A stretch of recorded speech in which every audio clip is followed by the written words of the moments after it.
Welcome back. I'm Estragon, and this is Vladimir, and we are waiting for Go. No, actually, I'm Michael Turton, and this is Donovan Smith, and we are Current Affairs Taiwan. Welcome to our latest edition. Lots on the plate this week. Let's start with the economic review. Yeah. A lot of good news out there? Yeah, a lot of good news. Where do we start? DBS announced a glowing report suggesting that a lot of businesses should move back. Now, we've seen that a lot of businesses are moving back.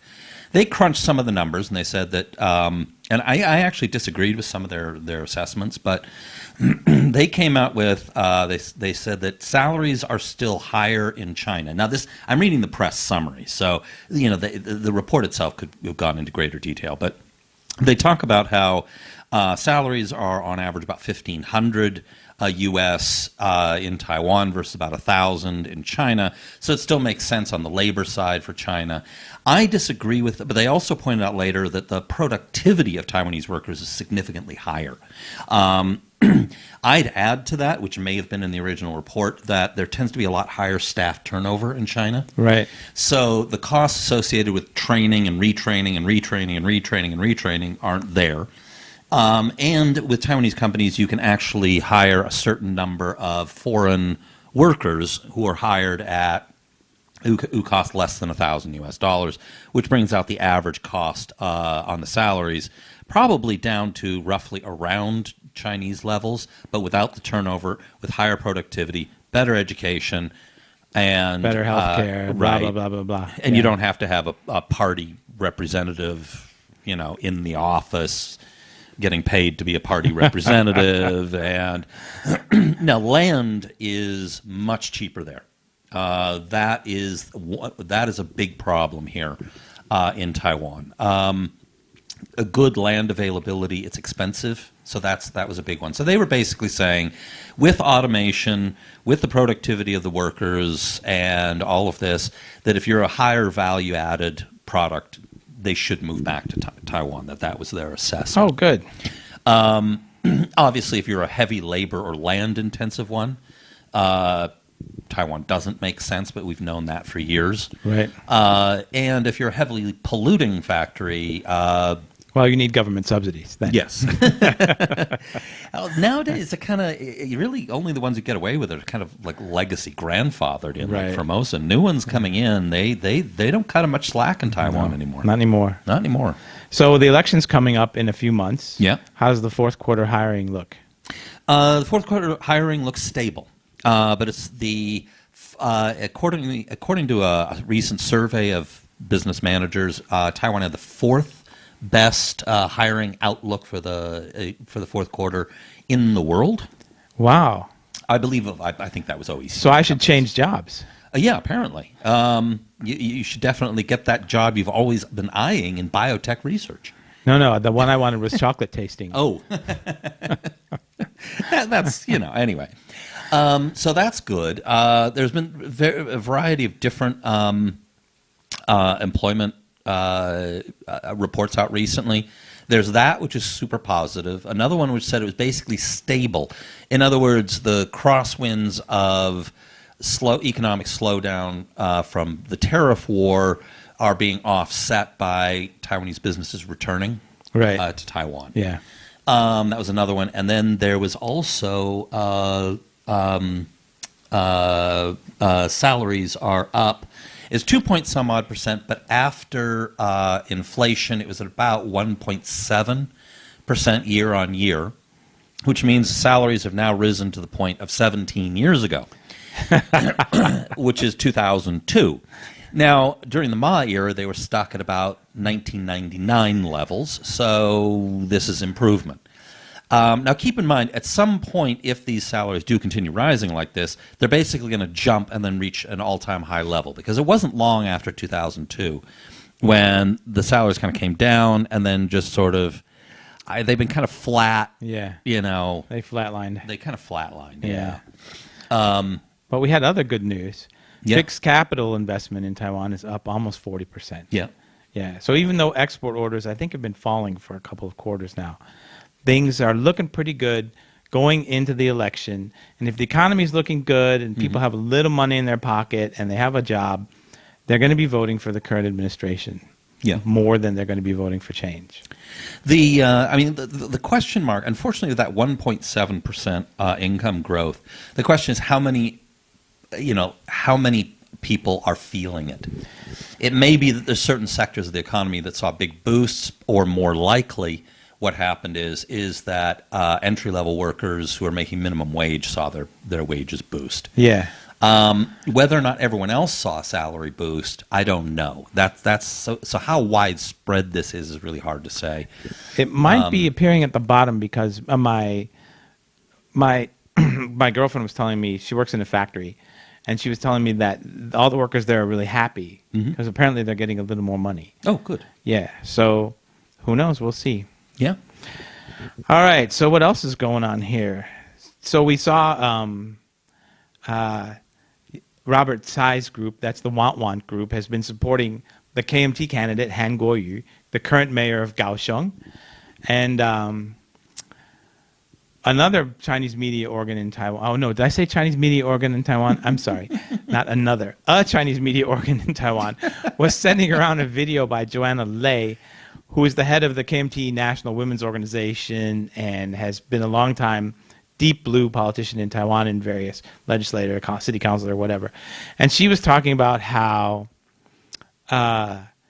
it was so ironic that Terry Gou, Guo Taiming, who's the head of Foxconn, who will probably announce an independent run soon, we'll get to that later. She was talking about his leaving the KMT was so ironic since he criticized the KMT for being reactionary, but the reactionary members allowed him to run for president in the primary. The key point is not that. The key point is that the Chinese language media so far and the Chinese supporting media so far has been backing Han Kuo-yu so far. A lot more media has to check in, but it's looking pretty like there's a trend here. So, and then the government tried to help Han Kuo-yu by pulling the tourists all out of Kaohsiung. The China government. Wait a second. Something's not computing. Yep. And that's interesting because in Taichung, Liu Xiaoyan and some of the other KMT politicians tried to appeal to China directly. Oh, right. I remember that. Yeah. They tried to appeal to China directly, and nope, not going to happen. So, after Han campaigned on bringing in tons of tourists to Kaohsiung, China said, here's how we're going to help. Watch that rug slide out from under your feet there, Mr. Han. I thought you made a great point last time about, can't remember if it was on air or off, but which way TVBS goes. UDN will probably go, I'm guessing they're going to go for Han Kuo-yu over timing. They're the old KMT party newspaper. Yeah. So I think they'll be loyal to the party, but UDN is United Daily News. Yeah. Go ahead. So they're paying blue. TVBS, I think you're right. I think that's one to watch. Apple Daily has been really going after the quote-unquote red media recently. They've been doing all these investigative reports. Good for them. As their cover stories, basically about Chinese infiltration and, red media and, So the Apple Daily, which is generally considered sort of not terribly political, has been kind of coming out a lot recently against, Chinese infiltration. Who owns it? And all this. Now? Actually, I'm not sure who owns it now. I'm not sure who owns it now. Yeah. But Cher Wang used to be Jimmy Lai used to own it, yeah. But Cher Wang owns TVBS, HCC. Yeah. So I'm really curious to see what comes down from the top. I mean, Foxconn is her rival. Yeah. In a way. In a way, yeah. Yes. Or are we going to have some kind of solidarity of billionaires? Who knows? Yeah, it's hard to say. It's really hard to say. Because I'm sure they know each other, and I'm sure, they moved in kind of the same circles. Yeah, but then so did Robert Tsai and Terry Gou, but they don't get along. Yeah. Definitely interesting to see. Let's see how this plays out. So a lot going on with the KMT. First, Eric Ju, who was the candidate in 2016 against Tsai Ing-wen after Hong Xiu-zu was forced out, and the former mayor of New Taipei City was asked if he would take a vice president position, and he became one of a string of KMT people to say,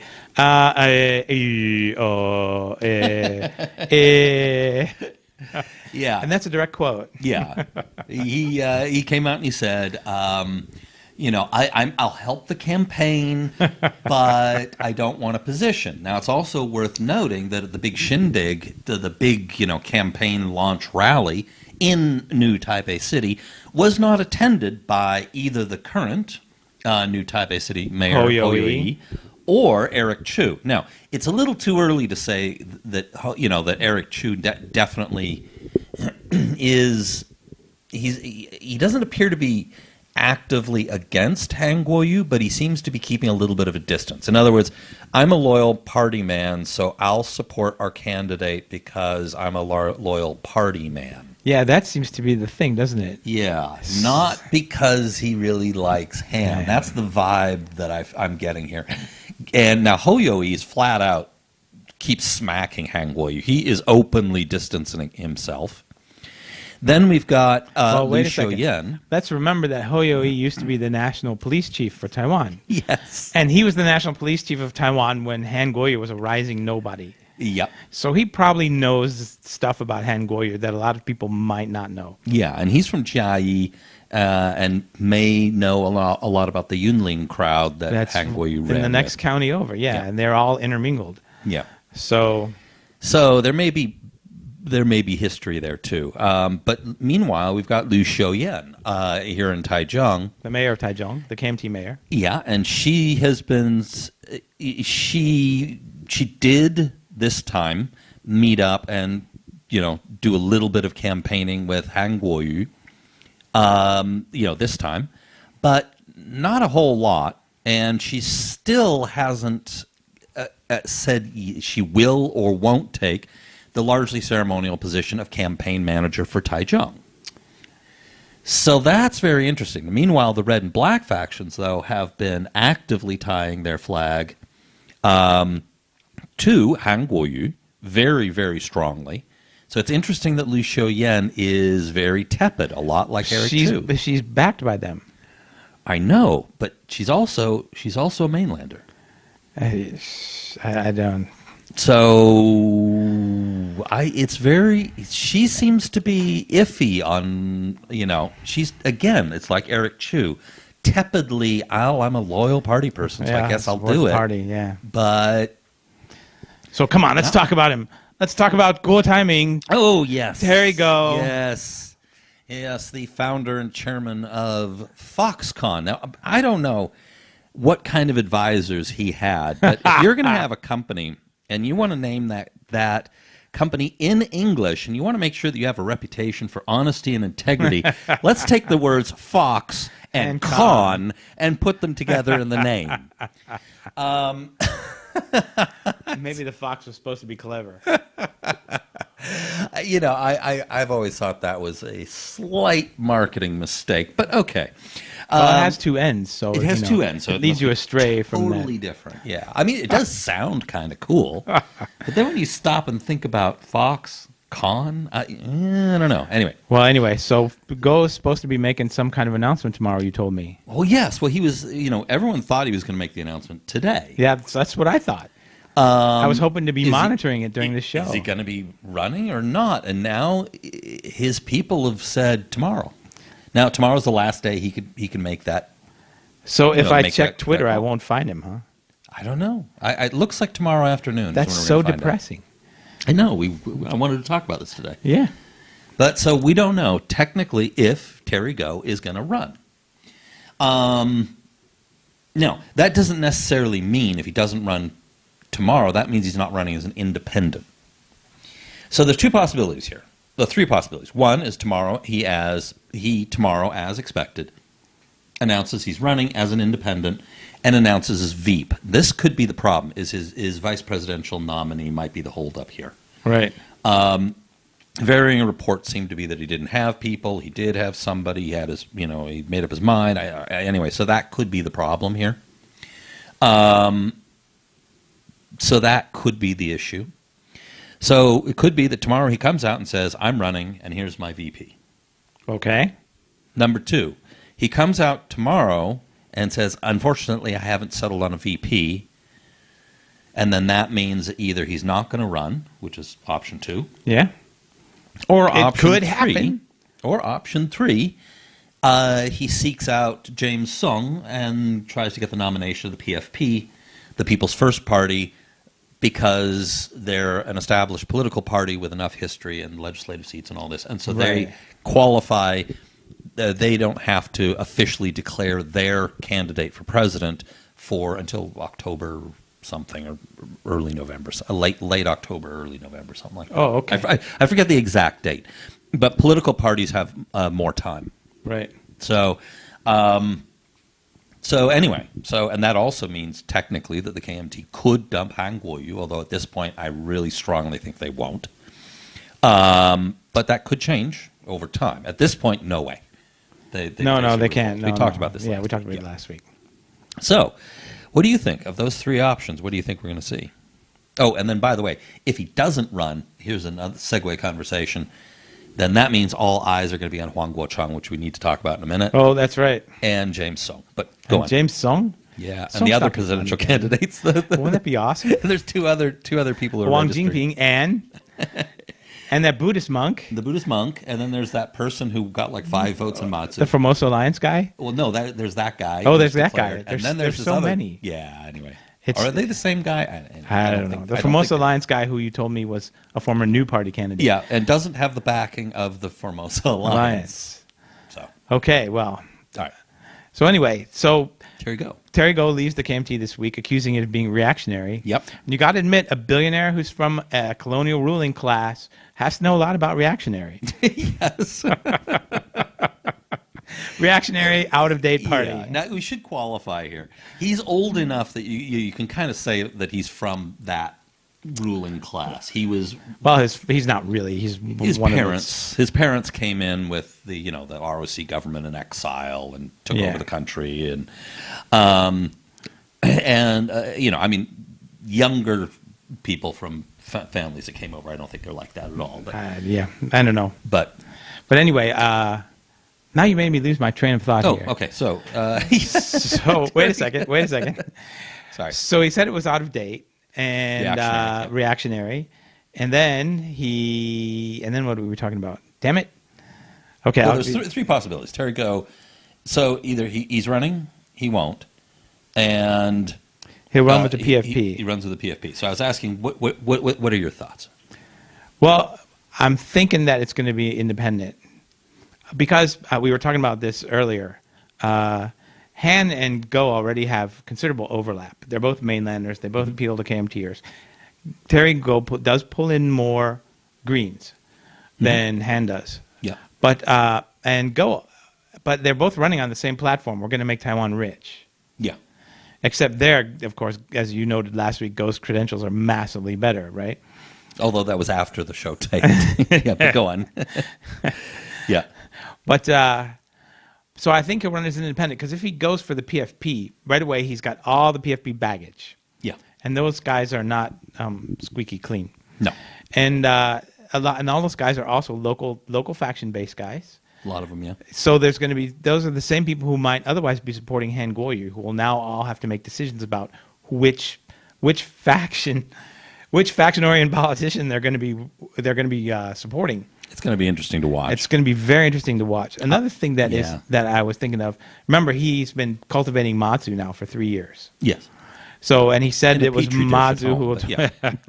he said it was going to be Matsu who inspired him to run. Yeah. So another thing that would be very interesting told is him to going to run. be to follow how the temples, the various temples, important temples around Taiwan, because their temples are key actors in political races. Yeah. And what was it, like a decade ago? There was some KMT or DPP politician. Anyway, some politician got sent down for years because he paid off temples in Miaoli to support him.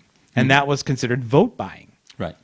Yep. So the temples play an enormous role, and it's going to be very interesting to see whether they come down for Han or whether they come down for Guo, or whether they throw up their hands and vote and go for Tsai Ing-wen, or whether they just stay out completely and just support whoever their local candidate is. Yeah. But he's invoked Matsu. And Matsu is the nexus of key cross-strait annexation United Front activities. Yes. And what's interesting is yesterday, Han Kuo-yu, was it yesterday or Saturday? I think it was yesterday. Han Kuo-yu did a marathon run, which one newspaper memorably called it an Iron Man marathon kind of thing. He visited 21 temples in Taichung in one day.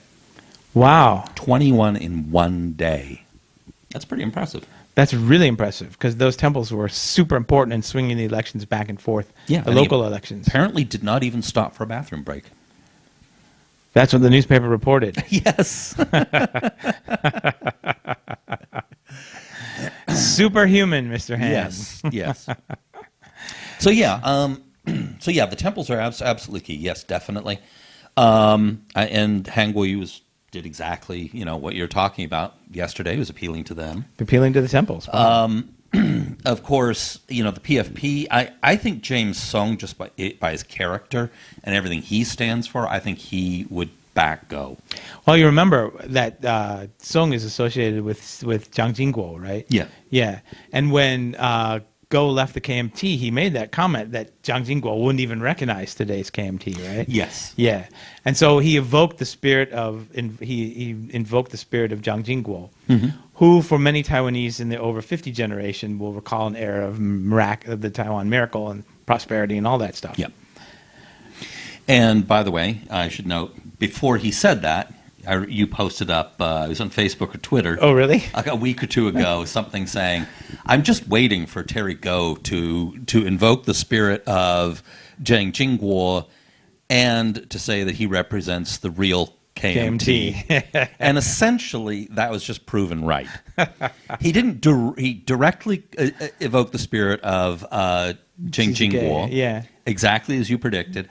And he implied, by calling the current KMT unrecognizable. And Jiang Jingguo he was wouldn't know it. implying that he basically represented the spirit of the real KMT. So now we're just waiting for him you to were very say, prescient on this. I'm Taiwanese. We're going to wait for that one. Yeah. Yes. Just wait. Yeah. We'll definitely hear it. Because that's the Maingzhou thing, right? Yeah. He was the only mainlander who could grit his teeth and say, I'm Taiwanese, long enough to win the election. So a couple of things, actually, just to add there. Terry Gou strategically, and this is one of the things we were talking about, like after the show recorded last week, is now with Terry Gou is in some ways, here's I think how he's going to go after Han Kuo-yu, assuming that he's running. Right. Okay. Again, he hasn't formally declared. So if he does, one is he's going to do what you were talking about. Evoke the spirit of the true KMT and make it look like Han has strayed, and he's going to try and invoke the spirit of Jiang Jingguo. Jiang Jingguo, yeah. And that's targeting Han Kuo-yu's demo. He's going straight after his That's demo right. there. Number two, and this is something that we were talking about after the show last time, is at Han Kuo-yu's rally he came out with those four things, his four principles, basically. Oh, right. Defend the ROC. Yeah. Fervently embrace Chinese culture or Chineseness. Freedom and democracy. And the fourth one is don't forget about those who are suffering. And you'll notice this is, and I'm dead certain the reason for that is you'll notice he did not go on and on and on like he used to about get rich. He dropped that largely from his campaign speech, but now he's going more for the everyman thing because Terry Gou is going to crush him on the getting rich because Terry Gou is legitimately one of the most successful business people on the planet. Yeah. So Han Kuo-yu can't campaign against him on that, but he can campaign as the little guy. Yeah. So that's where his appeal is shifting to. That's a very good observation. So yeah, I think that's where the two are positioning themselves vis-a-vis each other. Meanwhile, Tuesday, Commonwealth, Yes. came out with the new survey of city administrations. Yes. The one they did before, you told me, was a survey about the city mayor personally. Yes. That was a few months ago. And this one you said was conducted in July. And how did August, something. how did our KMT fellows rate on that one? Well, okay, this survey is they would, like, for example, the Han administration in Kaohsiung. Right. And they'd ask Kaohsiung residents, what do you think of the Han administration? Not Han Kuo-yu personally, the Han Kuo-yu administration. And then the Liu Xiaoyan administration. So on the plus side, for the KMT, they had a couple that did really well. Yeah. Matsu, they had a guy there I think he's number 1 now. He was number 1, but the Pingdong mayor pushed him out. Okay, So he's number 2. Okay, yeah. Pingdong's DPP, right. I think Hualien did very well. Fu Kunqi always does well. People love him. The one who didn't do terribly well, who did fairly well, respectably well, Ho Yo-i from the KMT, new Taipei city mayor. He was number 7. And he inherited a functioning administration from Eric Zhu, who, as you pointed out, was a competent administrator. Yeah. I think the most popular of the big 6 metropolises, I think, was Taoyuan, which is DPP. Oh, he's awesome. Number 2 was Ho Yo-i from the KMT. Now, pulling up the rear, well, just because I'm a central Taiwan guy, I've got to note this. One big disappointment is that Nantou residents, they ranked before, just earlier in this year, Lim Min-sun as number 4 in the country, and they ranked his administration as number 12. So something's going on. In They the like last him, few but months. they don't like his administration. Yeah, or something changed. Oh, yeah. And he's KMT. Yeah. So, so that's one thing there. Now, pulling up the bottom here, this is very interesting. Right dead last of all the 22 cities and counties, Han Kuo-yu of Kaohsiung. Yes. The Han Kuo-yu administration, he was ranked dead last, also with really high disapproval ratings. Second to last, also a newly elected KMT mayor, Liu Xiaoyan here in Taichung. Thank you, Taichung voters. Then, third to last, ranked number 20, was Ke Wen-ze, the Taipei mayor. Oh, yeah, that guy. Yes. Now, one of the most improved, the 4th from the bottom, number 19 out of 22, Wang Huimei out of Zhanghua. Now, she was dead last time, so this is a big improvement to beat. Well, it's a relative improvement. It's a relative improvement. But she was also a part of the big KMT wave as well. Yeah. So all the KMT waivers, except for Ho Yo-i, they're on the bottom. Yeah. Yeah. So this was a very bad result for the KMT. And a very predictable result, people. So it's actually the one that I thought Liu Xiaoyan would actually be much better, because there were all these KMT guys hanging out, waiting to get back into the administration. And under Jason Hu, they had a lot of experience. I mean, a lot of good people. Yeah, there were a lot of good people who really loved Taichung. Yeah. And I figured she'd bring them back into her administration, and the city would once again be moving. moving. When this survey was held, it was like July, August, something like that. So it was, or it was over a period of time. So it wasn't super fresh.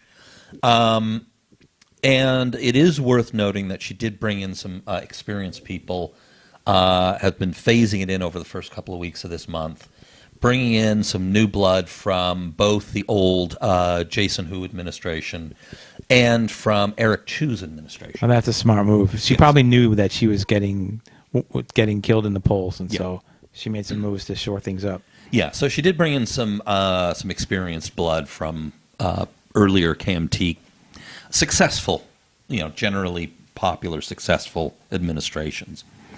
So another bit of news that happened with the political parties this week was not news. Tsai Ing-wen did not meet Lai Ching-te, William Lai, the former premier, the former mayor of Thailand, my God, Tainan, who challenged her for in the primary. Yeah. So they were supposed to meet this week, but I guess the Tsai Lai ticket that's been mooted now for months has not yet materialized. A couple of small things to note on that is Tsai did come out during that at the event where they were supposed to meet and thanked William Lai for his support of the charity or the event or whatever, even though he didn't make it. So that was a nice gesture on her part. That's her. She's class act. She is a class act, yes. There's nobody out there that picks her words so carefully. And shows the opponent's graciousness. Yeah, she does. Yeah, she does. So what do you think William Lai's up to now? He met with some of these Formosa Alliance people and the Taiwan Action Party people. He met with a bunch of them, but kind of quietly. He's been real low key. What do you think he's up to? He's got to be low key for a while until the primary wounds are healed. Yeah. And then he'll come back strong for 2024. But the DPP has some good candidates now. Yeah. There's him. There's Zheng Wen-tan in Taoyuan, who's doing a bang-up job. Very popular mayor. Transformed it. And he inherited, of course, a lot of construction from the previous mayor. Mm-hmm. So I think in 2024 we're going to see probably a couple, and then, of course, those two, and then, of course, there'll be some surprise candidate. Yeah. Maybe even Lin Jialong. He wants to be president. Yeah. So I've heard. And he's done a good job as the Minister of Transportation, yeah, everyone says. Last I saw, he was one of the more popular members of the cabinet. Yeah. So that was admittedly. And that's good. It's actually good that we have a strong field of people who might be able to run for president. Yeah. Anyway. All right. So some bad news on the foreign front. It looks like Solomon's is going to give up diplomatic relations with Taiwan and switch to China. You just saw that on Twitter just before. Yeah, just before this. We started recording, so it's not don't really know the confirmed. details. Yeah. But that leaves us with 16 allies. Yeah. But don't forget, whenever someone asks you, isn't Taiwan being isolated? We have relations with many, many countries, very smooth ones.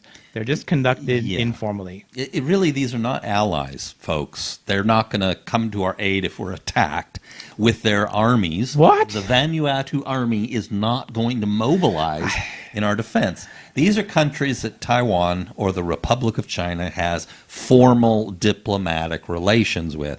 Taiwan's got great relations with the United States and Japan. Best ever. And so it's kind China is going to, or Xi Jinping and the Chinese Communist Party, they're going to poach a couple more of these diplomatic relations, the formal diplomatic relations, in the run-up to the election. Right. It plays well in the media. Oh, my God, pressure on Tsai! Yeah. The earth is crumbling! Yes, oh my gosh, the Solomon Islands doesn't recognize us as a formal country. We're going to have to open an informal office. France, Korea, Germany, they don't recognize us. We're still here. So there's some more news. I forget which one it was. It was another one of the. There's a recent election, or there's about to be an election in another one of these. Oh, Haiti. There's Haiti. It came out that China had made another financial offer of an interest-free loan of like $500 million or something. And then there was also, and again, it was like Tuvalu, I think it was. Oh, that's right. Yes. Was it Tuvalu? I think it was Tuvalu, yeah. Yeah, well, there's like another election, and they're going to rethink, or it's become a campaign issue or something along these lines. I've had a busy few weeks here, so I wasn't paying super close attention to, Tuvalu in politics. But, right. All right, well. I normally do, though. I think we've reached our limit here. Yeah, and we've hit about 30 minutes. So maybe have just we over. really? Yeah. Oh, okay. We're just over. I think we're at 35. So we'll keep our vigil here, waiting for go. Yes. And I'll see you next week, Vladimir. All right. Have a good one, folks. Bye-bye.